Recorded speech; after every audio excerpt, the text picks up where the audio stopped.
നമസ്കാരം. Lights camera action എന്ന നമ്മുടെ ചാനലിലേക്ക് ഒരിക്കൽ കൂടി സ്വാഗതം. ഞാൻ നിങ്ങളുടെ ശാന്തിയുള്ള ദിനേശ്. ഞങ്ങളുടെ നാട്ടിലെ കോർപ്പറേഷൻ ആകുന്നതിന് മുമ്പ് പഞ്ചായത്തായിരുന്നു. അപ്പോൾ ഞങ്ങളുടെ പാർട്ടി, ഞങ്ങളുടെ വാർഡിൽ ഞങ്ങളുടെ ഒരു പാർട്ടി സഖാവ് വിജയിച്ചു. അദ്ദേഹം പഞ്ചായത്ത് പ്രസിഡൻ്റായി. അപ്പം നമ്മൾ പഞ്ചായത്തിൻ്റെ വാർഡ് വികസന സമിതിയൊക്കെ ഉണ്ടാക്കി അവിടെ എന്തൊക്കെയാണ് നടപ്പിലാക്കേണ്ടതെന്നുള്ള ചർച്ചയൊക്കെ നടത്തുമ്പോൾ അക്ഷോഭ്യനായി ഇദ്ദേഹം കേട്ടോണ്ടിരിക്കുകയല്ല. ഇപ്പം നമ്മൾ അദ്ദേഹത്തിൻ്റെ പറയുകയാണ്, സഖാവേ നമ്മുടെ പൊന്നുമംഗലം വാർഡിൽ ഒരു എയർപോർട്ട് വേണം. പിന്നെന്ത്, എയർപോർട്ട് റെഡിയാക്കാം. സഖാവേ നമുക്ക് 1-ാം വാർഷികം ആഘോഷിക്കുമ്പോഴേ 10 ആന കാണാം. 10 ദിനേശ് 15 ആന ഞാൻ ശരിയാക്കി തരാം. കാരണം ആര് സഖാവിനെ കണ്ട് ഓരോ കാര്യങ്ങൾ പറഞ്ഞാൽ അത് ചെയ്യാമെന്ന് പറയും. ചെയ്യില്ല എന്ന് പറയില്ല. നോ എന്നൊരു വാക്ക് അദ്ദേഹത്തിനില്ല. കാരണം എന്താണെന്ന് വെച്ചാൽ ഒന്നും ചെയ്യില്ല. പെട്ടെന്ന് എനിക്കത് ഓർമ്മ വന്നത്, 2 മാസം സമയം തന്നാൽ മതി, സിനിമാക്കാരുടെ പ്രശ്നങ്ങൾ മുഴുവൻ ഞാൻ ഇപ്പം തീർത്ത് തരാം, ഇപ്പം ശരിയായി കളയാമെന്ന് പറഞ്ഞ ആളാണ് നമ്മുടെ സാംസ്കാരിക വകുപ്പ് മന്ത്രി സജി ചെറിയാൻ. പ്രൊഡ്യൂസേഴ്സ് സമരത്തിലേക്ക് പോകാനുള്ള ഒരു ഇഷ്യൂ ഉണ്ടാവുകയും സുരേഷ് കുമാറിനെ വഴിയ പോണവന്മാരെല്ലാം തള്ളക്കി വിളിച്ചത് നിങ്ങൾ കേട്ടാണല്ലോ. മന്ത്രി പറഞ്ഞതല്ലേ എന്ന് പറഞ്ഞ് സമരം വേണ്ടെന്ന് വെച്ചു. ഒരു ദിവസത്തെ സൂചനാ പണിമുടക്കും വേണ്ടെന്ന് വെച്ചു. അനിശ്ചിതകാല പണിമുടക്കും വേണ്ടെന്ന് വെച്ചു. ഇന്നലെ പ്രൊഡ്യൂസേഴ്സ് തീരുമാനിച്ചിരിക്കുന്നു, ഇനി സർക്കാരുമായിട്ട് ചർച്ചയ്ക്ക് പോകണ്ട, നമ്മൾ അനിശ്ചിതകാല സമരത്തിലേക്ക് പോകാമെന്ന് തീരുമാനിക്കുകയാണ്. സിനിമകളൊക്കെ നന്നായിട്ട് ഓടി, ഈ മഴക്കാലത്ത് പോലും തുടരും, പ്രിൻസ് ആൻഡ് ഫാമിലിയൊക്കെ ഓടിക്കൊണ്ടിരിക്കുന്ന സമയത്ത് സാംസ്കാരിക വകുപ്പ് മന്ത്രി അല്പം കൂടി ഉത്തരവാദിത്വത്തോടുകൂടി പെരുമാറണമായിരുന്നു. ചുമ്മാ പിന്നെന്ത്, 2 മാസം ഹേമ കമ്മിറ്റി, 3 മാസം ഒരു ചുക്കും ചെയ്യുന്നില്ല എന്നുള്ളതാണ് സജി ചെറിയാൻ്റെ ക്വാളിറ്റി. എൻ്റെ പഞ്ചായത്ത് പ്രസിഡൻറ്റ് പോലെ തന്നെ എല്ലാം ഏക്കും, ഒന്നും ചെയ്യില്ല. സിനിമാ സംഘടനകൾ മുഖ്യമന്ത്രിയെ നേരിക്കണ്ട് ഈ വിവരം പറയണം. സാംസ്കാരിക വകുപ്പ് മന്ത്രി വളവളാന്ന് എല്ലാം ഏക്കുന്നതല്ലാതെ ഒന്നും ചെയ്യുന്നില്ല. അദ്ദേഹത്തിന് സുഖിപ്പിച്ച് നടക്കാനേ അറിയാവൂ. തിരുവനന്തപുരത്തെ ചിലരെ കാണുമ്പോൾ പുള്ളിയുടെ ചിരി കാണണം. എനിക്കത് കണ്ടതോടുകൂടിയാണ് ഈ സജി ചെറിയാനുള്ള വില പോയത്. പോട്ടെ, ഞാനത് പറഞ്ഞ് ഇനി കൂടുതൽ വഷളാക്കുന്നില്ല. സിനിമാക്കാർ ജൂൺ അവസാനത്തോടുകൂടി സമരത്തിലേക്ക് പോകാൻ തീരുമാനിച്ചിട്ടുണ്ട്.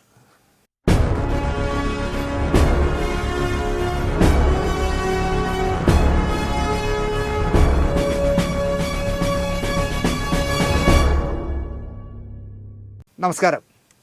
സിനിമാ വാരഫലത്തിലേക്ക് ഒരിക്കൽ കൂടി സ്വാഗതം. നമ്മുടെ ഈ പ്രോഗ്രാമുകൾ സീരിയസ് ആയി കാണുന്ന ഒരുപാട് പേരുണ്ടെന്ന് എനിക്കറിയാം. അപ്പം നമ്മൾ സിനിമാ വാരഫലം 2 എപ്പിസോഡ് എന്താണ് ചെയ്തത്. കഴിഞ്ഞ ഞായറാഴ്ച സിനിമാ വാരഫലം അല്ലായിരുന്നു, നമ്മുടെ സുരേഷ് കുമാറിൻ്റെ അമ്മയുടെ നവതി ആഘോഷത്തെക്കുറിച്ചായിരുന്നു.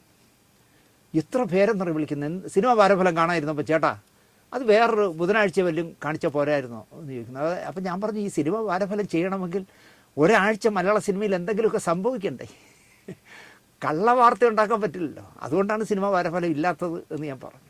ആ കുറവ് തീർക്കുകയാണ് നമ്മൾ. സിനിമ വാരഫലമാണ് ഇന്ന് പറയുന്നത്. കമൽഹാസൻ, പ്രകാശ് രാജ്, വിജയ്, പൃഥ്വിരാജ് തുടങ്ങിയ കുറച്ച് നടന്മാർ പ്രസംഗവേദിയിൽ വാക്കുകൾ സൂക്ഷിച്ച് സംസാരിക്കണം എന്നാണ് എനിക്ക് ആമുഖമായിട്ട് പറയാനുള്ളത്. രജനീകാന്തിനോ മോഹൻലാലിനോ ഒന്നും ഇത്തരത്തിലൊരു പ്രശ്നം ഉണ്ടാവില്ല. ഇവരെ പോലെ വായിൽ നിന്ന് വരുന്ന ഒരു വാക്കിലോ ഒരു വാചകത്തിലോ പിടിച്ച് പ്രശ്നങ്ങൾ ഉണ്ടാക്കാൻ കണ്ണിൽ എണ്ണയും ഒഴിച്ച് കാത്തിരിക്കുന്ന എന്താ പറയുക കുറേ പേരുണ്ടെന്ന് അടിവരയിട്ട് ഇവർ ഓർക്കണം എന്ന് ഞാൻ പറയും. ആരൊക്കെ? കമൽഹാസൻ, പ്രകാശ് രാജ്, വിജയ്, നമ്മുടെ മലയാളത്തിലെ പൃഥ്വിരാജ്. നിങ്ങളുടെ ഭാഷ, അതായത് കന്നഡയിൽ പോയി പ്രസംഗിച്ചതാണ് പുള്ളി. നിങ്ങളുടെ ഭാഷ കന്നഡ തമിഴിൽ നിന്ന് പിറന്നതാണെന്ന് സന്തോഷപൂർവ്വമാണ് അദ്ദേഹം പറഞ്ഞത്. വളരെ അപൂർവതയുള്ള സംസ്ഥാനമാണ് തമിഴ്നാടെന്നും എല്ലാവരെയും ഉൾക്കൊള്ളുന്ന സംസ്ഥാനം ആണ് എന്നും ഞാൻ ഉൾപ്പെടെയുള്ള രാഷ്ട്രീയക്കാർക്ക് ഭാഷയെക്കുറിച്ച് സംസാരിക്കാൻ യോഗ്യതയില്ല എന്നുമൊക്കെ കമൽഹാസൻ തൻ്റെ പുതിയ സിനിമയായ മണിരത്നം സംവിധാനം ചെയ്യുന്ന തഗ് ലൈഫിൻ്റെ പ്രചരണാർത്ഥം നടത്തിയ വാർത്താ സമ്മേളനത്തിൽ പറഞ്ഞു. അതോടെ തീർന്നു കമൽഹാസൻ്റെ കാര്യം. ഈ തഗ് ലൈഫ് എന്ന് പറഞ്ഞ പടം അടക്കം ഇനി കമൽഹാസൻ്റെ ഒരൊറ്റ സിനിമ കർണാടകയിൽ കാണിക്കണ്ട എന്ന് നമ്മുടെ കഴിഞ്ഞ BJPയുടെ മുഖ്യമന്ത്രി ഉണ്ടല്ലോ, യെദ്യൂരപ്പയുടെ മകൻ, കർണാടകയിലെ BJP അധ്യക്ഷൻ വൈ വിജയേന്ദ്ര യെദ്യൂരപ്പയും കന്നഡയിലുള്ള ചില സംഘടനകളും അങ്ങ് ഇറങ്ങി പോസ്റ്ററുകളും ബാനറുകളും വലിയ ഹോർഡിങ്സും ഒക്കെ അടിച്ച് പൊട്ടിച്ച് ഇനി തഗ് ലൈഫ് എന്ന് പറഞ്ഞ പടം കർണാടകയിൽ പ്രദർശിപ്പിക്കില്ല എന്ന് അവരങ്ങ് തീരുമാനിച്ചു.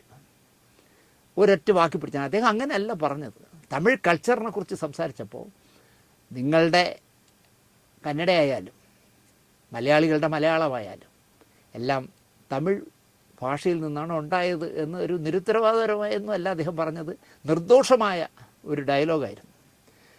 തഗ് ലൈഫിൻ്റെ പ്രൊമോഷനായി തിരുവനന്തപുരത്ത് എത്തിയപ്പോഴും കമൽ ഇക്കാര്യത്തിൽ വിശദീകരണം വളരെ വിശദമായി ഈ കാര്യത്തെക്കുറിച്ച് സംസാരിച്ചു. തമിഴന്മാർക്ക് വേണമെങ്കിൽ വിവാദമുണ്ടാക്കാവുന്ന ഒരു കാര്യവും കമൽ എറണാകുളത്തും തലസ്ഥാനത്തും വച്ച് കാച്ചി. എന്നെ ഞാനാക്കിയത് മലയാളം ഇൻഡസ്ട്രിയാണെന്നും 15-ാം വയസ്സിൽ എന്നെ മലയാള സിനിമ നായകനാക്കിയെന്നും തമിഴിൽ നായകനായി എങ്കിലും അവസരങ്ങൾ കിട്ടാതെ ഞാൻ കുറച്ചു കാലം മലയാളം സിനിമയിലെ മാത്രം നായകനായിരുന്നുവെന്നും കമൽഹാസൻ തുറന്നു പറഞ്ഞു. ആദ്യകാലത്ത് കമൽഹാസൻ്റെ ഇഷ്ടം പോലെ പടം മലയാളത്തിൽ ചെയ്തല്ലോ. കാരണം അത് തമിഴിൽ അദ്ദേഹത്തിന് അവസരമില്ലായിരുന്നുകൊണ്ടാണ്. സിനിമ രംഗത്ത് നിന്ന് ഒരു റിട്ടയർമെൻ്റ് ഉണ്ടായാൽ, അങ്ങനെ ഒരു റിട്ടയർമെൻ്റ് ഉണ്ടായാൽ അതെൻ്റെ മരണമായിരിക്കും എന്ന് അദ്ദേഹം വിശദീകരിച്ചു. എന്നിട്ട് പറയുകയാണ്, സിനിമാ രംഗത്ത് നിന്ന് എനിക്കൊരു റിട്ടയർമെൻ്റ് ഉണ്ടായാൽ ഞാൻ ജീവിക്കുന്നത് കേരളത്തിൽ എവിടെയെങ്കിലും ആയിരിക്കും എന്നും പറഞ്ഞു. വിടുവോ തമിഴന്മാർ? പക്ഷെ എന്തോ ആരും അത് ഏറ്റെടുത്തില്ല. ഇത് കേട്ടാൽ സത്യത്തിൽ തമിഴ് എന്ന് പറഞ്ഞാൽ ഭയങ്കര തീവ്രമായ ഹിന്ദിക്കെതിരെ അവർ ബോർഡൊക്കെ അടിച്ച് പൊട്ടിച്ച് കരിയായിലൊഴിച്ച് ഒക്കെ പ്രശ്നങ്ങളുണ്ടാക്കിയ ടീമല്ലേ. അവർ ഭാഷയെ തൊട്ട് കളിക്കാൻ സമ്മതിക്കില്ല. തമിഴ് ബ്രാഹ്മണനായി ജനിച്ച് തമിഴിൽ വലിയ നായകനും സംവിധായകനും ഒക്കെ ആയ ശേഷം റിട്ടയർമെൻറ്റ് ലൈഫ് കേരളത്തിലായിരിക്കുമെന്ന് പറയുന്നത് അവർ എന്തുകൊണ്ടോ സഹിച്ചു. തമിഴ്നാട്ടിൽ നിന്നും ഒഴിവരുന്ന 6 രാജ്യസഭാ സീറ്റിൽ 4 സീറ്റിൽ DMK ജയിക്കും, 2 ADMKക്ക് പോകും. ആ 4 സീറ്റുകളിൽ 1 DMK കമൽഹാസനായി മാറ്റിവെച്ചിരിക്കുകയാണ്. അപ്പോൾ രാജ്യസഭയിലും കമൽഹാസൻ്റെ പേച്ച് കേൾക്കലാം. ജോൺ ബ്രിട്ടാസിന് ഒരു കൂട്ടായി എന്ന് ഞാൻ പറയും. ഹിന്ദിയിലും ഇംഗ്ലീഷിലും തമിഴിലും മലയാളത്തിലും ഒക്കെയായി കലക്കൻ പ്രസംഗങ്ങൾ രാജ്യസഭയിൽ കമൽഹാസൻ്റെ ശബ്ദത്തിലൂടെ മുഴങ്ങുമെന്ന് ഞാൻ വിശ്വസിക്കുന്നു. തഗ് ലൈഫിൻ്റെ പ്രചരണവുമായി ഇറങ്ങിയതാണെങ്കിലും മറ്റ് പല പ്രോഗ്രാമുകളിലും കമലിൻ്റെ സാന്നിധ്യമുണ്ടായി, പ്രത്യേകിച്ച് തലസ്ഥാനത്ത്. ഇപ്പോൾ ഭരിക്കുന്ന പിണറായി വിജയൻ്റെ 2ാം സർക്കാരിൻ്റെ 4ാം വാർഷികം ആഘോഷിക്കുന്ന ചടങ്ങിൽ കേക്ക് മുറിക്കുന്ന മുഖ്യമന്ത്രിയോടൊപ്പം നിൽക്കാനും മുഖ്യമന്ത്രിയെക്കുറിച്ചുള്ള ഡോക്യുമെൻ്ററി സ്വിച്ച് ഓൺ നടത്താനും ആ ഡോക്യുമെൻ്ററിയുടെ അവതാരകനാകാനും ഒക്കെ കമൽഹാസൻ ഉണ്ടായിരുന്നു. ഇവിടുന്നൊരു രാജ്യസഭാ സീറ്റ് കൊടുക്കാമായിരുന്നു എന്ന് ഞാൻ പറയും. കേരളത്തിൽ നിന്ന് കൊടുക്കണമായിരുന്നു കമൽഹാസൻ ഒരു രാജ്യസഭാ സീറ്റ്. മോഹൻലാലിൻ്റെ ലെഫ്റ്റനൻറ്റ് കേണൽ പദവി തിരിച്ചെടുക്കണമെന്ന് മുറവിളിയിട്ട ദേഹങ്ങൾ കമൽഹാസൻ്റെ പത്മശ്രീയും പത്മഭൂഷണും തിരിച്ചെടുക്കണമെന്ന് ഓരിയിടുമോ എന്നതാണ് ഇനി ചിന്തിക്കേണ്ടത്. 1954 നവംബർ 7-ാം തീയതിയാണ് രാമനാഥപുരത്ത് കമൽഹാസൻ ജനിക്കുന്നത്. അച്ഛൻ പ്രശസ്തനായ വക്കീലായിരുന്നു ശ്രീനിവാസൻ, അമ്മ രാജലക്ഷ്മി. ചാരുഹാസൻ, ചന്ദ്രഹാസൻ, നളിനി എന്നിവർക്ക് ശേഷം ജനിച്ച എല്ലാത്തിലും ഇളയ കുട്ടിയാണ് കമൽഹാസൻ പാർത്ഥസാരഥി. KS സേതുമാധവൻ്റെ കണ്ണും കരളും എന്ന് പറഞ്ഞ സിനിമയിൽ സത്യനോടൊപ്പം ബാലതാരമായി മലയാളത്തിൽ തുടക്കം കുറിച്ചു 1962. സേതുമാധവൻ തന്നെ സംവിധാനം ചെയ്ത കന്യാകുമാരി എന്ന് പറഞ്ഞ സിനിമ 1974 ഇറങ്ങിയ കന്യാകുമാരിയിലൂടെ കമൽഹാസൻ നായകനുമായി. നടനായും സംവിധായകനായും തിരക്കഥാകൃത്തായും നിർമ്മാതാവായും ഗായകനായും ഒക്കെ നിറഞ്ഞാടുന്ന കമൽഹാസൻ ഏറ്റവും അടുത്ത സമയത്ത് ഞാനൊരു മലയാള സിനിമയിൽ വരും എന്ന് പറയാനും മടിച്ചില്ല. കമൽഹാസൻ വരട്ടെ എന്ന് നമുക്ക് പ്രാർത്ഥിക്കാം. എന്നെ അതിശയപ്പെടുത്തിയത് നമ്മളിവിടെ ഒരുപാട് യൂട്യൂബർമാരുണ്ട്. ഇപ്പോൾ അശ്വന്ത് കോക്ക എന്നൊക്കെ പറഞ്ഞ ആൾ ഒരു സിനിമയെക്കുറിച്ച് തെറി എഴുതിയാൽ 15 ലക്ഷം പേരൊക്കെ കാണുന്നുണ്ട്. നമ്മുടേതൊക്കെയാണ് ഈ പരാതി കൊടുത്ത് നോട്ടിഫിക്കേഷൻ പോലും പോകാതാക്കുന്നത്. പക്ഷേ ഇവിടെ ഒരുപാട് വ്ളോഗർമാർക്ക് ലക്ഷക്കണക്കിന് കാണുന്ന ആൾക്കാരുണ്ട്. പക്ഷേ അവർക്കൊന്നും ഞാനിവിടെ പറയാൻ പോകുന്ന ഒരു താൻസാനിയക്കാരന് കേരളത്തിൽ എത്ര ആരാധക പിന്തുണയുണ്ടെന്ന് കഴിഞ്ഞ ആഴ്ച ലുലു മാളിലെ പുതിയൊരു സിനിമയുടെ ഇതിൻ്റെ ടൈറ്റിൽ ലോഞ്ചിങ് തെളിയിച്ചു. നിങ്ങൾക്കറിയാമായിരിക്കും ആരെന്ന്. കിലി പോൾ എന്ന ദക്ഷിണാഫ്രിക്കക്കാരൻ മലയാളം പാട്ടുകൾക്ക് ചുണ്ടനക്കി സഹോദരിയോടൊപ്പം ചടുലമായ നൃത്തച്ചൂടുകൾ വച്ച റീലുകളും വീഡിയോകളുമൊക്കെ ലക്ഷക്കണക്കിന് ആരാധകർ ഭാഷയുടെ അതിർവരമ്പില്ലാതെയാണ് കാണുന്നത്. 35 മില്യണോ എന്തോ ആണ് അദ്ദേഹത്തിൻ്റെ ഫോളോവേഴ്സ്. അപ്പോൾ ആലോചിക്കുക എത്ര കോടി രൂപ അദ്ദേഹം ഉണ്ടാക്കും. മോഹൻലാലിനെയും ശോഭനയും ആരാധിക്കുന്ന ഈ താൻസാനിയക്കാരൻ ലുലു മാളിൽ വന്നത് സതീഷ് തൻവി സംവിധാനം ചെയ്യുന്ന ഇന്നസെൻ്റ് എന്ന സിനിമയുടെ ടൈറ്റിൽ പ്രകാശന ചടങ്ങിൽ പങ്കെടുക്കാനാണ്. ഇന്നസെൻറ്റിൽ ഒരു പ്രധാന വേഷത്തിൽ കിലി പോൾ അഭിനയിക്കുന്നുമുണ്ട്. മലയാള സിനിമയിൽ എന്താ പറയുക, ജനപ്രിയനായ ഒരു യൂട്യൂബർ വന്ന് ഒരു ലോഞ്ചിങ്ങും അഭിനയിക്കാനും വരുന്നത് ഇതാദ്യമായിരിക്കും. നരിവേട്ട എന്ന സിനിമയിലെ പാട്ടിനെ പോലും കിലി പോൾ മനോഹരമായ പ്രോഗ്രാമാക്കി മാറ്റി. നല്ലൊരു മലയാളി കുട്ടിയെ കിട്ടിയാൽ വിവാഹം കഴിച്ച് കേരളത്തിലങ്ങ് കൂടണം എന്നാണ് കിലി പോളിൻ്റെ ആഗ്രഹം. അത് അദ്ദേഹം മറച്ചു വച്ചില്ല. ലിപ്സിങ്കിൽ ഇത്രയും പെർഫെക്റ്റായിട്ട് ദക്ഷിണാഫ്രിക്കക്കാരൻ ചുണ്ടനക്കുന്നത് അതിശയിപ്പിക്കും നമ്മളെ അത് കണ്ടാൽ. ഞാൻ ഈ പ്രോഗ്രാം ചെയ്തതിന് മുമ്പ് കുറേ വീഡിയോകളിട്ട് കണ്ടു. അത്രയും മനോഹരമായിട്ടാണ് കിലി പോളിൻ്റെ പ്രകടനം. മോഹൻലാലിനെയും ശോഭനയും മാത്രമല്ല, മമ്മൂട്ടിയെയും ഉണ്ണി മുകുന്ദനെയും ഭഗത് ഫാസിലിനെയും കിലി പോളിന് ഇഷ്ടമാണ്. ഏതൊക്കെയോ വിദേശികൾ നമ്മുടെ മലയാള സിനിമയിൽ ഏഴാം കടലിനക്കരെ അടക്കം ഒരുപാട് സിനിമകളിൽ വിദേശികൾ അഭിനയിച്ചിട്ടുണ്ട്. പക്ഷേ കിലി പോൾ അവരിൽ നിന്നൊക്കെ വ്യത്യസ്തനാകട്ടെ എന്ന് നമുക്ക് പ്രാർത്ഥിക്കാം. കാരണം അയാൾക്ക് മലയാളം പറഞ്ഞാൽ മനസ്സിലാവും. ഒരുപാട് പാട്ടുകൾ പാടി അയാൾക്ക് മലയാളം വശമായി എന്ന് തോന്നും. അപ്പോൾ കിലി പോൾ ചെയ്യുന്ന ഇന്നസെൻ്റ് എന്ന് പറഞ്ഞ സിനിമയിൽ ഒരു വ്യത്യസ്തനായ വേഷമായി അദ്ദേഹം പ്രേക്ഷകരുടെ മുന്നിൽ വരട്ടെ എന്ന് പറയാം. അടുത്ത് ഞാൻ പറയുന്നത് ഈ ആഴ്ചത്തെ വിശേഷങ്ങളിൽ ഇതിലും കമൽഹാസൻ ഒരു പ്രധാന കഥാപാത്രമാണ്. നമ്മളെ ജോജു ജോർജിനെ കുറിച്ചാണ് ഞാൻ പറയുന്നത്. എനിക്ക് സിനിമാക്കാരോട് എപ്പോഴും പറയാനുള്ളൊരു കാര്യം, ഒരാളെയും നമ്മൾ ചെറുതായി കാണരുത്. നമ്മൾ തമസ്കരിക്കുന്ന, നമ്മൾ പരിഹസിക്കുന്ന, നമ്മൾ തള്ളിക്കളയുന്നവൻ നാളെ ആരായി മാറുമെന്ന് ഒരാൾക്കും പ്രവചിക്കാൻ കഴിയില്ല. മോഹൻലാൽ മഞ്ഞൾ വിരിഞ്ഞ പൂക്കൾ എന്ന് പറഞ്ഞ സിനിമയുടെ ഇൻ്റർവ്യൂവിൽ പങ്കെടുക്കുമ്പോൾ അതിൽ മോഹൻലാലിന് ഇൻ്റർവ്യൂ ചെയ്യാനിരുന്ന 4 പേരാണ്. അതിലൊരാൾ മോഹൻലാലിന് മാർക്കിട്ടത് 100ന് 2 മാർക്കാണ്. പാസ് മാർക്കൊന്നുമല്ല, അവഹേളിക്കുന്ന പോലെയാണ് മാർക്കിട്ടത്. 100ന് 2 മാർക്ക്. വേറൊരാളിട്ടത് 100ന് 99 മാർക്കായിരുന്നു. അതുകൊണ്ടാണ് മഞ്ഞൾ വിരിഞ്ഞ പൂക്കളിലെ നരേന്ദ്രനാവാൻ മോഹൻലാലിന് കഴിഞ്ഞത്. 2 മാർക്കിട്ട മനുഷ്യൻ പിന്നീട് എത്രയോ സിനിമകൾ മോഹൻലാലിനെ നായകനാക്കി ചെയ്തു. അതുപോലെ തന്നെ അടുത്ത കാലത്ത് ലാല് എനിക്ക് 2ാം ഭാഗം എടുക്കാൻ, ഒരു പടത്തിൻ്റെ 2ാം ഭാഗം എടുക്കാൻ ഡേറ്റ് തരുന്നില്ല എന്ന് ഈ പറഞ്ഞ 100ന് 2 മാർക്കിട്ട സംവിധായകന് വിലപിക്കേണ്ടിയും വന്നു. മോഹൻലാലിനൊരു വേഷം ചോദിച്ച് സുരേഷ് കുമാർ മലയാളത്തിലെ പ്രശസ്തനായ ഒരു സംവിധായകനെ കണ്ടു. മോഹൻലാലിനെ കൊണ്ടാണ് കണ്ടിട്ട് മോഹൻലാലിൻ്റെ പുറത്ത് വയ്ക്കാൻ പറഞ്ഞു. സംവിധായകൻ സുരേഷ് കുമാറിനോട് ചോദിച്ചത്, സുരേഷ് നിനക്ക് വേറെ പണിയൊന്നുമില്ലേ? ഈ പറഞ്ഞു മാങ്ങേണ്ടി, അതായത് കശുവണ്ടി മറിച്ചിട്ടതുപോലുള്ളൊരു മോന്തയുള്ള ഒരുത്തിനെയും വിളിച്ചോണ്ട് എൻ്റെ അടുത്ത് ഒരു ചാൻസ് ചോദിച്ചു വരാൻ എങ്ങനെ ധൈര്യം വന്നു സുരേഷേ എന്നാണ് ചോദിച്ചത്. അപ്പോൾ സുരേഷിനെ അറിയാമല്ലോ, അദ്ദേഹം ഇന്നസെൻ്റ് അടിച്ചിരിച്ചതേ ഉള്ളൂ. അങ്ങനെ ചോദിച്ച മനുഷ്യൻ പിന്നീട് എത്രയോ ലാൽ ചിത്രങ്ങൾ സംവിധാനം ചെയ്തു, വിജയിപ്പിച്ചു. മരിക്കുന്നതിന് മുമ്പ് മോഹൻലാലിനെ വെച്ച് ഒരു സിനിമ കൂടി എനിക്ക് സംവിധാനം ചെയ്യണമെന്ന ആഗ്രഹം പൂർത്തിയാക്കാതെയാണ് അദ്ദേഹം പോയത്. സിബി മലയിലിൻ്റെ നീ വരുവോളം എന്ന് പറഞ്ഞ ദിലീപ് നായകനായ സിനിമയിൽ 11 സീനിൽ അഭിനയിക്കാനായിട്ട് എറണാകുളത്ത് മിമിക്രി കളിച്ച് കിടക്കുന്ന സലിം കുമാർ എന്ന് പറഞ്ഞ നടനെ വിളിച്ചു. സലിം കുമാർ 9 സീനുകളിൽ അഭിനയിച്ചു. 10ാമത്തെ സീൻ എടുക്കുന്നത് ജഗതി ശിവകുമാറിൻ്റെയും തിലകൻ്റെയും കൂടെയാണ്.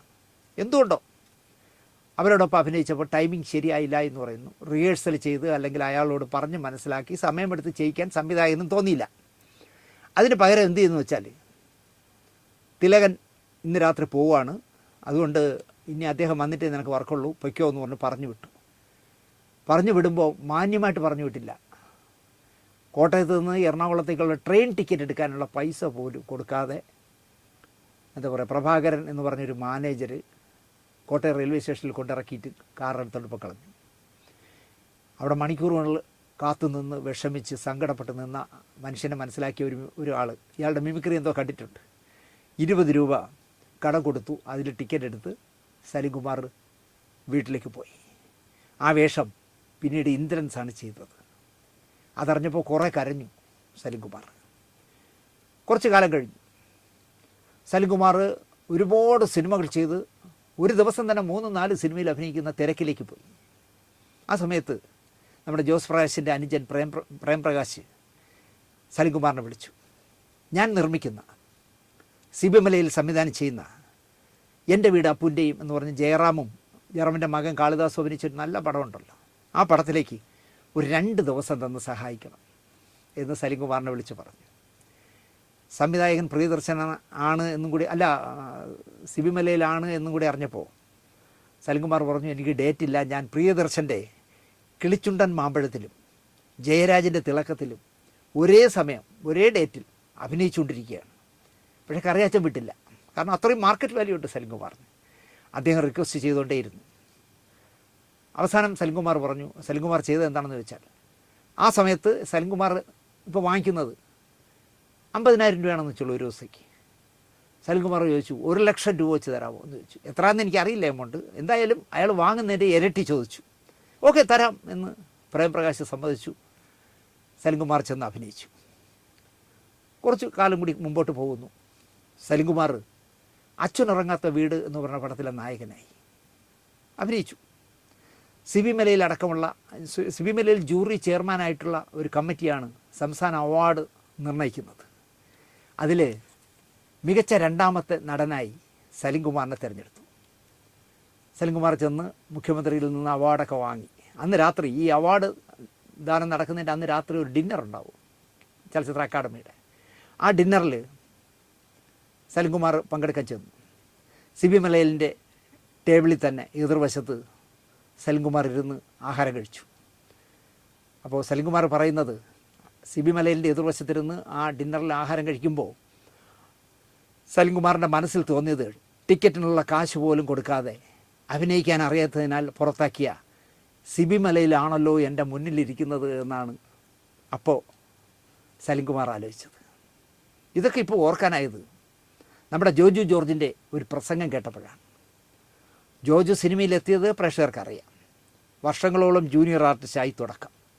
അഭിനയിക്കാൻ അറിയില്ല എന്ന് പറഞ്ഞ് പൃഥ്വിരാജ് സംവിധാനം ചെയ്യുന്ന സിനിമയിൽ നിന്ന് പൃഥ്വിരാജ് മുഖത്തൊക്കെ പറഞ്ഞു, തനിക്ക് അഭിനയിക്കാനുള്ള അപ്പയ്ക്കോ എന്ന് പറഞ്ഞ് ഇറക്കി വിട്ടു. ഈ അനുഭവമൊക്കെ ഉള്ള ആളാണ് ജോജു ജോർജ്. അപ്പോൾ ആ ജോജു ജോർജ് മികച്ച നടൻ്റെ അവാർഡടക്കം വാങ്ങിയ പ്രതിഭയായി മാറി. പിന്നീട് ഇപ്പോൾ കമൽഹാസനോടൊപ്പം മണിരത്നത്തിൻ്റെ തഗ് ലൈഫിൽ അഭിനയിക്കുന്നു. വില്ലനായിട്ടാണെന്ന് തോന്നുന്നു. തഗ് ലൈഫിൻ്റെ ലോഞ്ചിങ്ങിനായി വന്ന കമൽഹാസൻ ജോജു ജോർജിനെ അടുത്തിരുത്തിക്കൊണ്ട് പറഞ്ഞു, ജോജുവിനോട് എനിക്ക് നല്ല അസൂയയുണ്ട്. ജോജു അഭിനയിച്ച ഇരട്ടയിലെ ജോജുവിൻ്റെ പ്രകടനം കണ്ട ഞാൻ അത്ഭുതപ്പെട്ടു പോയി. ജോജുവിനെ എനിക്കറിയില്ലായിരുന്നു. ഇരട്ട കാണാൻ ഇടയായതോടെയാണ് ഇങ്ങനൊരു നടൻ മലയാളത്തിലുണ്ടെന്ന് ഞാൻ അറിയുന്നത്.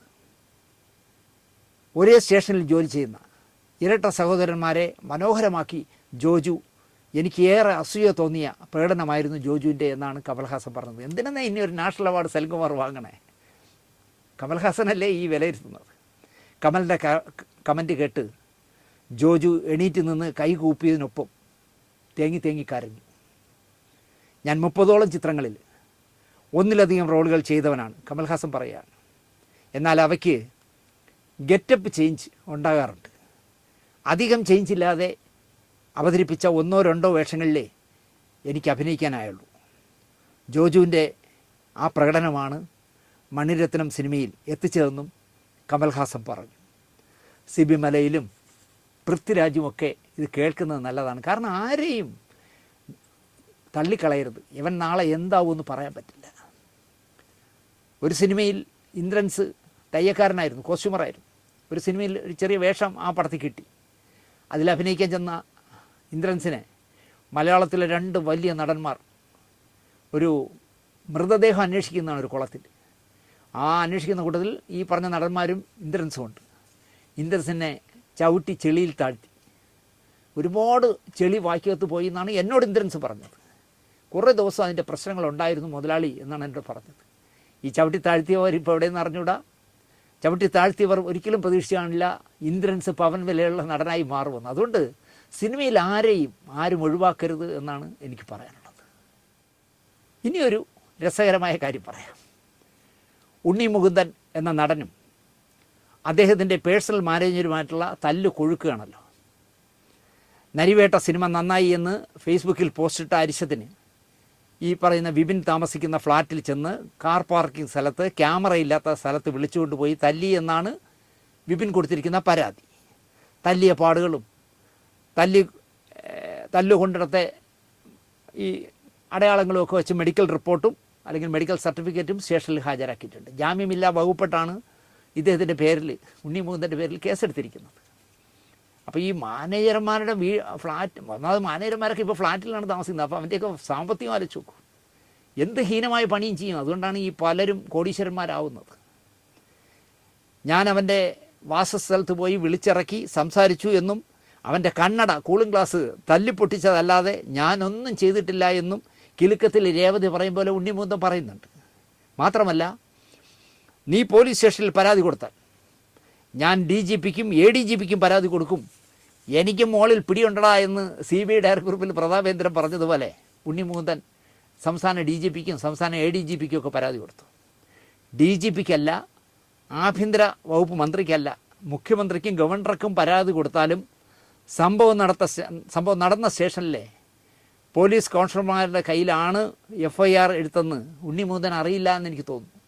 എടാ വിപിനെ, നീ അവിടെ ഇൻഫോ പാർക്കിൻ്റെ അവിടുത്തെ പോലീസ് സ്റ്റേഷനിൽ പരാതി കൊടുത്താൽ ഞാൻ DGPക്ക് കൊടുക്കടാ, ADGPക്ക് കൊടുക്കടാ എന്ന് പറഞ്ഞാണ് കൊടുത്തത്. പറയാമെന്നത് ഈ വിവാദത്തിന് പിന്നിലെ ഒരു യുവ സംവിധായകൻ്റെ പോസ്റ്റാണ്. അല്ലാതെ ഇവർ തമ്മിലുള്ള ചക്കളത്തിൽ പോരാട്ടമല്ലേ. അവർ രണ്ടെണ്ണവും അരമരം കിന്നരം ഒന്നേ ഞാൻ പറയുള്ളൂ. ഉണ്ണി മുകുന്ദനെ നായകനാക്കി ഒരു സിനിമ ചെയ്യാൻ ഇറങ്ങിയ ജയൻ വന്നേരി എന്ന് പറഞ്ഞ സംവിധായകൻ ആണ് ഞാൻ പറയുന്ന ഈ കഥയിലെ നായകൻ.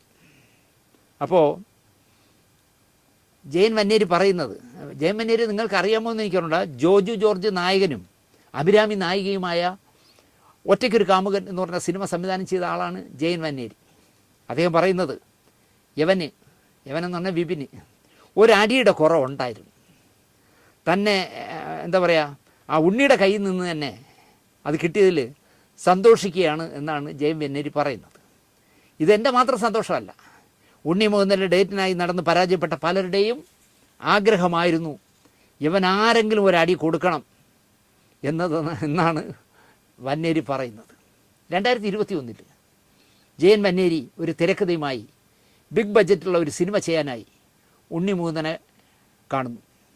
കന്നഡയിലെ വലിയ ഒരു നിർമ്മാതാവാണ് സിനിമ എടുക്കുന്നത്. അവർക്ക് ഒരു ഡിമാൻഡേ ഉള്ളൂ, നായിക രശ്മിക മന്ദാന ആയിരിക്കണം. അന്ന് പുഷ്പ 1 റിലീസായിട്ടില്ല.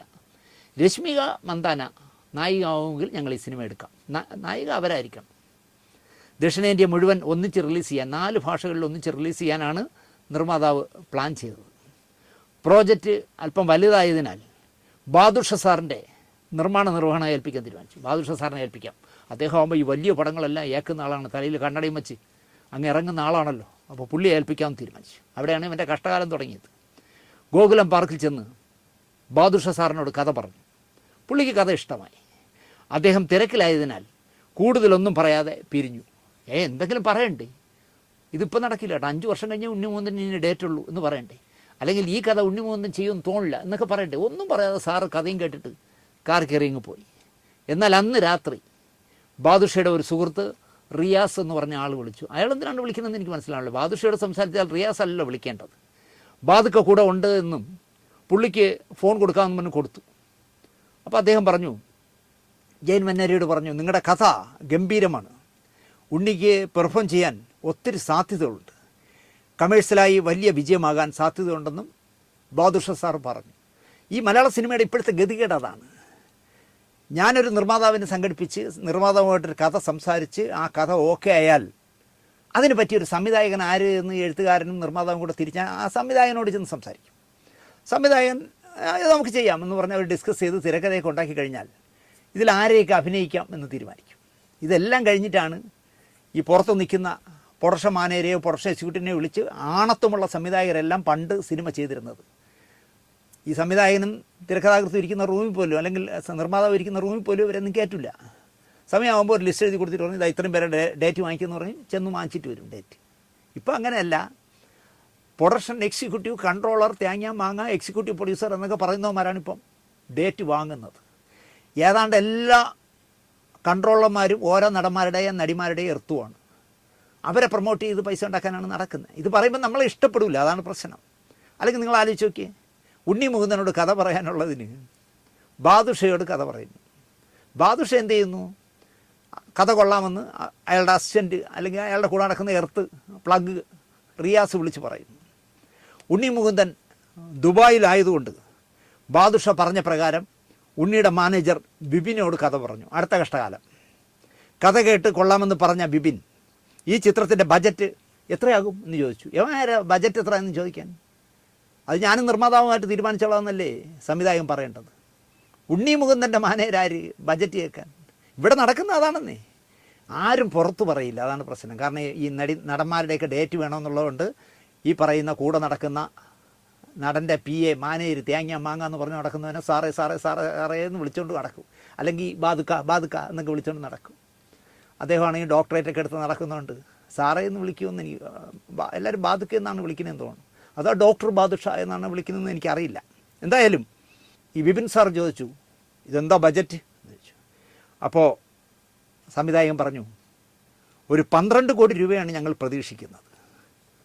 എന്തോ ഈ 12 കോടി എന്ന് പറഞ്ഞത് കൺവിൻസിങ് ആയില്ല, സാറിന് പിടിച്ചില്ല. അത് അയാളുടെ ശരീരഭാഷയിൽ നിന്ന് ജയമന്നേരിക്ക് മനസ്സിലായി. ഞാൻ ഉണ്ടോടി പറയാമെന്ന് പറഞ്ഞ് കൈ കൊടുത്ത് പിരിഞ്ഞു. പിന്നീട് ഒരു 2 മാസം ഈ സിനിമയുടെ ഈ പ്രോജക്റ്റിൻ്റെ അപ്ഡേറ്റിന് വേണ്ടി ബിബിനെയും ബാദുഷയെയും അവരുടെ നമ്പറുകളിൽ പലതവണ മാറി മാറി വിളിച്ചു. ആദ്യമൊക്കെ ഓരോ ഒഴിവ് പറഞ്ഞ് ഒഴിവായി. പിന്നീട് കോൾ എടുക്കാതെയായി, മെസ്സേജ് അയച്ചാൽ മറുപടി അയക്കാതെയായി. ആര്? ബാദുഷയും ഫോൺ എടുക്കില്ല, മെസ്സേജ് ഇട്ടാൽ മറുപടി അയക്കില്ല, ബിബിനും അയക്കില്ല. ഇവനൊക്കെ അങ്ങ് അത്രയും സൂപ്പർ സാറുമാരാണ്, മനസ്സിലായില്ലേ? ഈ ബിബിൻ എന്നൊക്കെ പറഞ്ഞവനൊക്കെ മലയാള സിനിമ കണ്ടുപിടിച്ച പോലെ ആയിരിക്കും നടക്കുന്നത്. അതുകൊണ്ടാണല്ലോ ഈ ഫ്ലാറ്റിലൊക്കെ ഇത്രയും നല്ല ഫ്ലാറ്റിലൊക്കെ താമസിച്ച് അടിച്ച് പൊളിച്ച് ജീവിക്കുന്നത്, കണ്ടവൻ്റെ പൈസയിൽ. ഒടുവിൽ പ്രൊഡ്യൂസർ കൈവിട്ട് പോകും എന്ന അവസ്ഥയിൽ മറ്റൊരു പ്രൊഡക്ഷൻ കൺട്രോളറെ പ്രോജക്റ്റ് ഏൽപ്പിച്ചു. ഇവനെ കൊണ്ട് നടക്കില്ല, ഈ ബാദുഷ സാർ, ഡോക്ടർ ബാദുഷ സാറിനെ കൊണ്ട് നടക്കില്ല എന്ന് കണ്ടപ്പോൾ വേറൊരു പ്രൊഡക്ഷൻ കൺട്രോളറെ ഏൽപ്പിച്ചു. വിളിച്ച് കാര്യങ്ങളെല്ലാം പറഞ്ഞു. 24-ാം തീയതിയാണ് ഈ പ്രോജക്റ്റ് ഏൽപ്പിച്ചത്. 2 ദിവസം കഴിഞ്ഞു 26-ാം തീയതി വൈകുന്നേരം 6 മണിക്ക് മാരിയറ്റ് ഹോട്ടലിൽ വെച്ച് ഉണ്ണി മുകുന്ദനെ ഈ സംവിധായകനും പ്രൊഡ്യൂസറും എല്ലാം കണ്ടു. അങ്ങനെയുള്ള പ്രൊഡക്ഷൻ എക്സിക്യൂട്ടീവുമാർ കൊണ്ട് കേട്ടോ, എല്ലാവരും തല്ലിപ്പൊളികളൊന്നുമല്ല. 24-ാം തീയതി ഈ പ്രോജക്റ്റ് ഒരു പ്രൊഡക്ഷൻ എക്സിക്യൂട്ടീവിനെ ഏൽപ്പിച്ചപ്പോൾ, അല്ലെങ്കിൽ കൺട്രോളറെ ഏൽപ്പിച്ചപ്പോൾ 26-ാം തീയതി ഉണ്ണി മുകുന്ദൻ റെഡിയായി കഥ കേൾക്കാൻ. ഇനി അയാളിനി ഉണ്ണി മുകുന്ദനുമായിട്ട് എന്താണ് ബന്ധമെന്ന് എനിക്കറിയില്ല. എന്തായാലും 2-ാം ദിവസം മാരിയറ്റ് ഹോട്ടലിൽ വെച്ച് കാണാൻ തീരുമാനിച്ചു.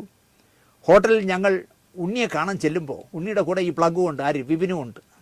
ഞങ്ങളെ കണ്ടതും വിപിൻ്റെ മുഖം മാറി. ഞങ്ങളാണ് കഥ പറയാൻ വരുന്നതെന്ന് വിപിൻ അറിയില്ലായിരുന്നു. എങ്കിൽ പാരവച്ചനെ ഡീറ്റെയിലായി കഥ കേൾക്കാൻ സമയമില്ലാത്തതുകൊണ്ട് ഉണ്ണി മുകുന്ദൻ പറഞ്ഞു, നിങ്ങൾ ആ സീനോപ്സിസ് അതിൻ്റെ വള്ളേൻ എനിക്ക് താ, ഞാനത് വായിച്ചിട്ട് പറയാം എന്ന് പറഞ്ഞു. ഞാൻ പിച്ച് ഡെക്ക് കാണിച്ചു കൊടുത്തു. അതിൽ ഒരു സീനിൽ വരുന്ന ഗസ്റ്റ് റോളിൽ ദുൽഖർ സൽമാനായാണ് ഞങ്ങൾ മനസ്സിൽ കണ്ടത്. അത് കണ്ടപ്പോൾ ഉണ്ണി മുകുന്ദൻ ചോദിച്ചു, ഒരു സീനൊക്കെ ചെയ്യാൻ ദുൽഖർ വരുമോ? ഉടനെ അടുത്തിരുന്ന ബിബിൻ അറിയാതെ, ഇതാണ് ഓരോ ദൈവ നിയോഗം എന്ന് പറഞ്ഞാൽ, അറിയാതെ ബിബിൻ പറഞ്ഞു, അത് ഞാനും അവരോട് ചോദിച്ചതാണ്. അതുവരെ മിണ്ടാതെ പൊട്ടനെ പോലെ ഇരുന്നതാ, അത് ഞാനും അവരോട് ചോദിച്ചതാണെന്ന് പറഞ്ഞു. അപ്പോൾ ഉണ്ണി ബിബിനോട് ചോദിച്ചു, ഈ കഥ നീ മുമ്പ് കേട്ടിരുന്നോ? ബിബിൻ എന്തൊക്കെയോ പറഞ്ഞ് ഉരുണ്ട് കളിച്ചു. അപ്പോഴാണ് ഞങ്ങൾക്ക് മനസ്സിലായത്, കഴിഞ്ഞ 2 മാസക്കാലമായി ഉണ്ണി മുകുന്ദനോട് ഈ പ്രോജക്റ്റിനെ കുറിച്ച് ബിബിൻ സംസാരിച്ചിട്ടേയില്ല, ബാദുഷ സംസാരിച്ചിട്ടേയില്ല. ഉണ്ണിക്ക് താല്പര്യം തോന്നി ഈ പ്രോജക്റ്റിൽ. ഒരാഴ്ച കഴിഞ്ഞ് ഡീറ്റെയിൽ സ്ക്രിപ്റ്റുമായിട്ട് വന്നാൽ ഞാൻ കേൾക്കാമെന്ന് ഉണ്ണി മുകുന്ദൻ ഏറ്റു. അപ്പോൾ സംവിധായകൻ്റെ ഫോണിൽ ബാദുഷയുടെ ഒരു മെസ്സേജ് വന്നു, പ്ലീസ് കോൾ മീ ബാക്ക് എന്നാണ് മെസ്സേജ്. ഇനി തിരിച്ചു വിളിക്കേണ്ട കാര്യമില്ല എന്നും പറഞ്ഞ് ഡയറക്ടർ ആ മെസ്സേജ് അങ്ങ് അവഗണിച്ച് കളഞ്ഞു. എല്ലാം കഴിഞ്ഞ് വേറൊരു പുതിയ കൺട്രോളറൊക്കെ വയ്ക്കുമ്പോൾ പ്ലീസ് കോൾ മീ ബാക്ക് എന്നൊക്കെ പറഞ്ഞ് അയക്കേണ്ട കാര്യമില്ലല്ലോ, അവനെ ഇനി നമുക്ക് വേണ്ട എന്ന് പറഞ്ഞ് കളഞ്ഞ് ആ മെസ്സേജിന് മറുപടി അയച്ചില്ല. അടുത്ത ദിവസം രാവിലെ ബാദുഷ ഡയറക്ടറെ വിളിച്ചു. ഡയറക്ടർ കോൾ എടുത്തില്ല. ഞങ്ങൾ ഉണ്ണിയോട് സംസാരിക്കുന്ന നേരത്ത് ഈ പറയുന്ന മഹാൻ ഇപ്പം അടികൊണ്ട വിപിൻ എന്ന് പറഞ്ഞവൻ ആർക്കോ കാര്യമായിട്ട് മെസ്സേജ് ടൈപ്പ് ചെയ്തുകൊണ്ടേയിരിക്കുകയായിരുന്നു. അതൊരു പക്ഷേ ബാദുഷയ്ക്കായിരിക്കാം. അതായത് നമുക്ക് ഇട്ട് 2 പേർക്ക് വിട്ട് പണി തന്നിട്ട് അവന്മാർ വന്ന് കഥ പറയാണ് കേട്ടോ, മറ്റേ കൺട്രോളറാണ് കൊണ്ടുവന്നിരിക്കുന്നത്, നമുക്ക് 2 പേർക്കും ചേർന്ന് ഇതിനെ പുതയ്ക്കണം, ഇതിനെ കുളമാക്കണം, ഉണ്ണി മുകുന്ദ അങ്ങനെ അഭിനയിക്കേണ്ട ഈ പടത്തിൽ എന്നൊക്കെ ആയിരിക്കും മെസ്സേജ് അയച്ചത്. അതുകൊണ്ടായിരിക്കുമല്ലോ ബാദുഷ വിളിക്കുന്നത്. ഫോൺ വിളിച്ചിട്ട് എടുക്കാത്ത ബാദുഷ സാറ് ഇങ്ങോട്ട് ഫോൺ ചെയ്യും, മെസ്സേജ് ചെയ്യുന്നു എന്ന് പറഞ്ഞാൽ ഇവ അറിയിച്ചു കൊടുത്തതായിരിക്കും. 3 ദിവസം കഴിയുമ്പോൾ കൊച്ചിയിൽ നിന്ന് പ്രൊഡ്യൂസർക്ക് ഒരു കോൾ ചെന്നു, ഈ കന്നഡക്കാരന്. ഞാനൊരു പ്രൊഡക്ഷൻ എക്സിക്യൂട്ടീവ് ആണെന്ന് സ്വയം പരിചയപ്പെടുത്തി. അതിനുശേഷമാണ് സംസാരം തുടങ്ങിയത്. ഉണ്ണിയെ വെച്ച് ചെയ്യുന്ന പ്രോജക്റ്റ് റിസ്ക് ആണെന്നും ഷൂട്ട് പോലും കംപ്ലീറ്റ് ആകില്ല എന്നും, അഥവാ ഇനിയിപ്പോൾ നിങ്ങൾ ഷൂട്ട് കംപ്ലീറ്റ് ചെയ്താലും പടം റിലീസ് ആകുമെന്ന് ഒരു ഉറപ്പുമില്ല എന്നുമൊക്കെ പറഞ്ഞ് നിർമ്മാതാവിനെ പേടിപ്പിച്ചു. നിർമ്മാതാവ് സംവിധായകനെ വിളിച്ചിട്ട് പറഞ്ഞു, ഞാൻ ഈ പ്രോജക്റ്റിനെ കുറിച്ച് എൻ്റെ കുടുംബവുമായിട്ടൊന്ന് ആലോചിക്കട്ടെ, അത് കഴിഞ്ഞിട്ട് നമുക്ക് മുമ്പോട്ട് പോകാം എന്ന് പറഞ്ഞു. അപ്പം അതുവരെയും ഈ പ്രൊഡ്യൂസർ കുടുംബത്തോട് ആലോചിക്കാതെയാണോ ഇയാളുടെ പുറകെ നടന്നത്. 2 ദിവസം കഴിഞ്ഞിട്ട് നിർമ്മാതാവ് വീണ്ടും വിളിച്ചിട്ട് പറഞ്ഞു, എനിക്ക് റിസ്ക് എടുക്കാൻ താല്പര്യമില്ല, ഞാൻ ഈ പടത്തിൽ നിന്ന് ഉണ്ണി മുകുന്ദനെ വെച്ച് ചെയ്യുന്ന പടത്തിൽ നിന്ന് പിന്മാറുകയാണെന്ന് പറഞ്ഞാൽ അയാൾ മാറി. ആലോചിച്ച് നോക്കൂ, ഈ സംവിധായകൻ എത്ര ബുദ്ധിമുട്ടിയായിരിക്കും ഈ നിർമ്മാതാവിനെ കണ്ടെത്തി ഓക്കെ ആക്കിയത്. 4 ഭാഷകളിൽ റിലീസ് ചെയ്യാമെന്നൊക്കെ പറഞ്ഞിട്ട് അതിനെയാണ് ഈ ദ്രോഹികൾ പാരവച്ചത്. അങ്ങനെ ഒത്തിരി പേർ കഷ്ടപ്പെട്ടുണ്ടാക്കിയ പ്രോജക്റ്റ് ദ എൻഡ് അവിടെ അവസാനിച്ചു. ഇതിൻ്റെ കാരണം ഉണ്ണി മുകുന്ദൻ ചെവിക്കല്ല് നോക്കി കൊടുത്ത വിപിൻ ആയിരുന്നു എന്നാണ് ഇപ്പോൾ ജയൻ വെന്നേരി പറയുന്നത്. സത്യത്തിൽ ഉണ്ണിയോട് കഥ പറയാൻ വിപിൻ്റെ പിറകെ നടന്ന പലരും ആഗ്രഹിച്ച ഒരു കാര്യം തന്നെയാണ് ഇപ്പോൾ ഉണ്ണി മുകുന്ദൻ ചെയ്തത് എന്നാണ് ജയൻ വെന്നേരി പറയുന്നത്. കാരണം കാലക്കുറ്റി നോക്കി ഒരൊറ്റ അടി അടിച്ചു കൊടുത്തല്ല, അത് ഉണ്ണി മുകുന്ദനോട് കഥ പറയാൻ നടന്ന പലരുടെയും ആഗ്രഹമായിരുന്നു എന്നാണ് ജയൻ വെന്നേരി പറയുന്നത്.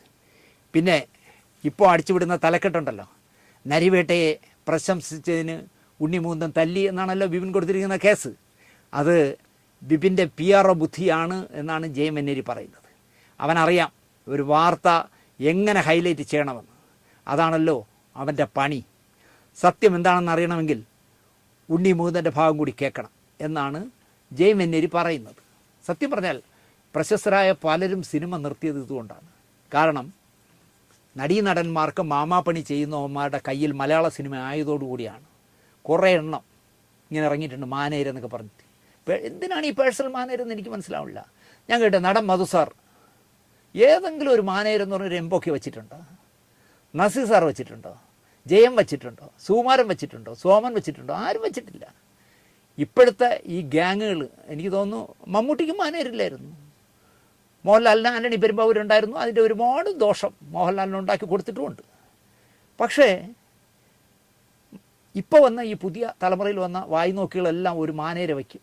അത് പലതിനുമാണ്, അല്ലാതെ സിനിമയുടെ ഈ കഥ കേൾക്കാൻ വേണ്ടി മാത്രമൊന്നുമല്ല. ഈ ഒരു നടനെ മനസ്സിൽ കണ്ടുകൊണ്ടൊരു കഥ ഉണ്ടാക്കിയിട്ട് അവനെ വെച്ച് അഭിനയിപ്പിക്കാൻ ചെല്ലുമ്പോൾ അവൻ്റെ എർത്തായി നടക്കുന്ന അല്ലെങ്കിൽ അവന് മാമാപ്പണി ചെയ്യുന്നവനോട് കഥ പറയണമെന്ന് പറഞ്ഞാൽ പോടാ പുല്ലേ, ഞാൻ ഈ സിനിമ ചെയ്യുന്നില്ല എന്ന് ചങ്കൂറ്റത്തോടെ പറയാൻ കഴിയുന്ന സംവിധായകർ ഇല്ലാത്തതാണ്, നിർമ്മാതാക്കൾ ഇല്ലാത്തതാണ് മലയാള സിനിമയുടെ ശാപം എന്ന് മാത്രം പറഞ്ഞുകൊണ്ട് ഉണ്ണി മുകുന്ദൻ എന്താ പറയുക അടി കൊടുത്ത വിപിൻ ഈ പറഞ്ഞ ജയം വെന്നേരി പറഞ്ഞ കാര്യങ്ങൾ സത്യമാണെങ്കിൽ ഫെഫ്കയിലൊക്കെ അവൻ പരാതി കൊടുത്തിട്ടുണ്ട്. ഞാൻ ഫെഫ്കയിൽ പരാതി കൊടുത്തിട്ടുണ്ട്, ഫെഫ്ക നോക്കിക്കോളൂ എന്താ ഉണ്ണികൃഷ്ണൻ എന്താ വിഴിയും കളയോ ഉണ്ണി മുകുന്ദനെ, അമ്മയ്ക്ക് പരാതി കൊടുത്തിട്ടുണ്ട് എന്ന് ഉണ്ണി മുകുന്ദൻ വിപിനെ വിഴിയും കളയും. അടി കിട്ടിയത് മിച്ചം അത്രേ ഉള്ളൂ. കൊടുത്തിട്ടുണ്ടെങ്കിൽ നന്നായി എന്ന് ജയം വെന്നേരി പറയുന്നത് കേൾക്കുമ്പോൾ എനിക്കും തോന്നുന്നു 2 കൂടെ കൊടുക്കാമായിരുന്നു. ഉണ്ണിമുന്തൻ നല്ല ആചാനും ബാഹുവായതുകൊണ്ട് ഒരു ചവിട്ടും കൂടെ കൊടുക്കാമായിരുന്നു. 4 ദിവസം മൂത്രം ഒഴിക്കാത്ത രീതിയിൽ ഒരു ചവിട്ടുകൂടെ കൊടുക്കാമായിരുന്നു എന്ന് ഈ ജയം വെന്നേരി പറയുന്നത് കേൾക്കുമ്പോൾ എനിക്ക് തോന്നുന്നു എന്ന് മാത്രം പറഞ്ഞുകൊണ്ട് ഈ ആഴ്ചത്തെ സിനിമാ വാരഫലം ഇതൊക്കെയാണ്. നിങ്ങൾക്ക് ഇഷ്ടപ്പെട്ടിരിക്കുമെന്ന് വിശ്വസിച്ചുകൊണ്ട് നിർത്തുന്നു. നന്ദി, നമസ്കാരം.